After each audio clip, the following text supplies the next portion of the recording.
Hello guys, back to my YouTube channel. তো আজকে আমরা যাচ্ছি চরে, সবাই মিলে। প্রচণ্ড রোদ দিচ্ছে এখান থেকে। আমার মেয়ের আমি ছাতা নিয়েছি মাথায়। তো অর্ধেক চরে এসে পড়েছি। এখানে বালু উঠিয়ে স্টক করে রাখছে, পিছনে দেখো। আর এখন এই যে আমরা একটা ছোট্ট একটা নালা পেরোবো। এখানে সবসময় জল থাকে, বর্ষা হলেই একটু জল থাকে, বৃষ্টি হলে পরে বর্ষাকালে। এই দেখো আমরা সরকারি এখন এসে পড়েছি। এই যে সামনে হলো সুপারি বাগান, সাথে আবার শশা রয়েছে, এদিকে পাট ক্ষেত। সামনে আমার মেয়ে যাচ্ছে। এই যে আমার মেয়ে চলে এসে একদম লাফালাফি করছে বালুর মধ্যে, খুব মজা লাগছে। ওই দেখো তারাং তারাং করছে, কেরকম করছে পাগলের মতো। আমরা এই যে এখানে একটা ঘর বানানো হয়েছে, টিনের চালা, একচালা। এখানে বিশ্রাম করেছে এসে।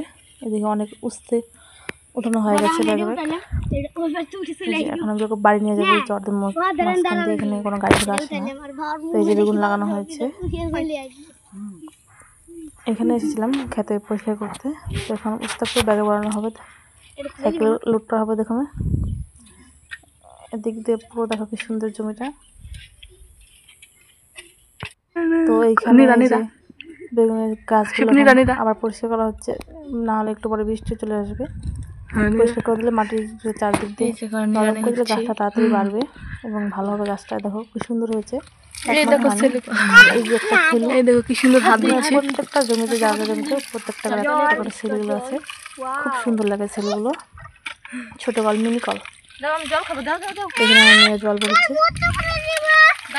যেগুলো হলো বেগুন গাছ, তখন আমরা বাড়ি চলে যাবো। বেগুন গাছ কেউ আবার তামাক গাছ ধরবো না। ওই যে এখান থেকে উঠতে ছেড়া হয়েছে। এদিকে শুধু এই চরটা মানুষ কোনো ভারী ঘর নেই, একটা দুটো হাত আছে। আর সব শুধু মানুষের চাষ করে, চাষাবাদের জমি। চরটার চারিদিকে শুধু নদী আছে, আর মাঝখানে চাষাবাদ করে। তো আমার হাতে মাটি ভরে গেছে, এখন এখানে আমি ধুবো, ওদের ধোয়া হয়ে গেছে। হয়ে গেলাম। দেখা আমার কি দোষ। আমরা এখন চলে এসেছি বাড়িতে। Tata, bye bye.